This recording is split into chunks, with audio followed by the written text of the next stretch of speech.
Olá! Você sabe como era o centro da cidade do Rio de Janeiro no início do século XX?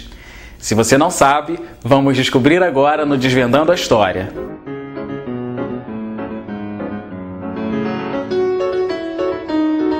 Nesta edição, nós vamos conhecer um pouco mais sobre a Reforma Pereira Passos. Francisco Pereira Passos, carioca, engenheiro e urbanista, estudou na França entre 1857 e 1860.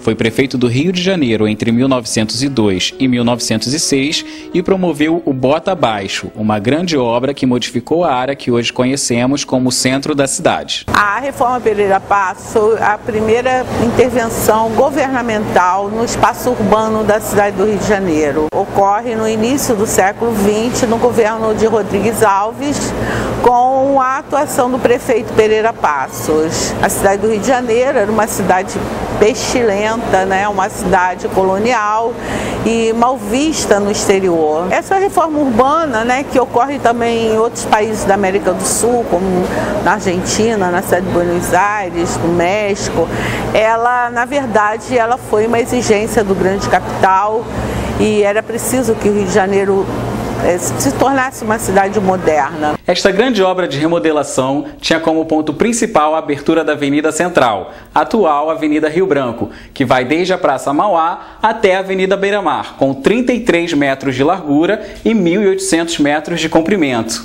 A obra demoliu cerca de 600 prédios velhos no centro da cidade e ficou conhecida como Bota Abaixo. Foi inaugurada em 15 de novembro de 1905.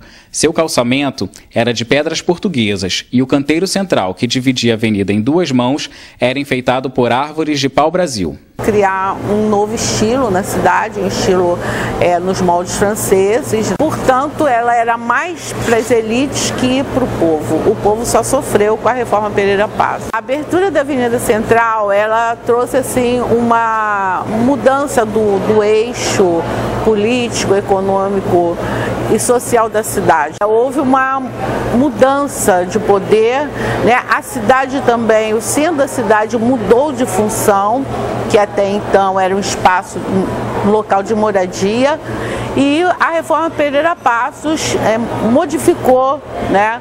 Trouxe uma nova função para a cidade, deixou de ser espaço de moradia e passou a ser um espaço de negócios, de lazer. Então a população foi sendo retirada do centro da cidade. Uma curiosidade, o primeiro prédio a ficar pronto na nova avenida foi o da Tabacaria Londres em 25 de março de 1905. Depois foi a vez da Escola de Belas Artes, hoje Museu de Belas Artes, o Teatro Municipal do Rio de Janeiro, que recentemente foi reformado, e a Biblioteca Nacional. Todos resistindo ao tempo e fazem parte da história da nossa cidade. Você tem também, com a abertura da Avenida Central, o surgimento, né, de construções no estilo neoclássico, construções de estilo eclético, tais como o Teatro Municipal, que é no estilo eclético, a Biblioteca Nacional, que segue o modelo neoclássico, a Escola de Belas Artes. Então, essas construções elas vão surgir a partir da abertura da Avenida Central. Muito se discute se foi a Reforma Pereira Passos a responsável pela favelização do Rio de Janeiro. Com a expulsão dos moradores do centro da cidade e por não haver um projeto de habitação, essas pessoas foram morar nos morros cariocas. A Reforma Pereira Passos foi feita em função de interesses capitalistas, né, que faziam essa imposição de modernizar a cidade para que os negócios fluíssem de uma outra forma, fluíssem melhor.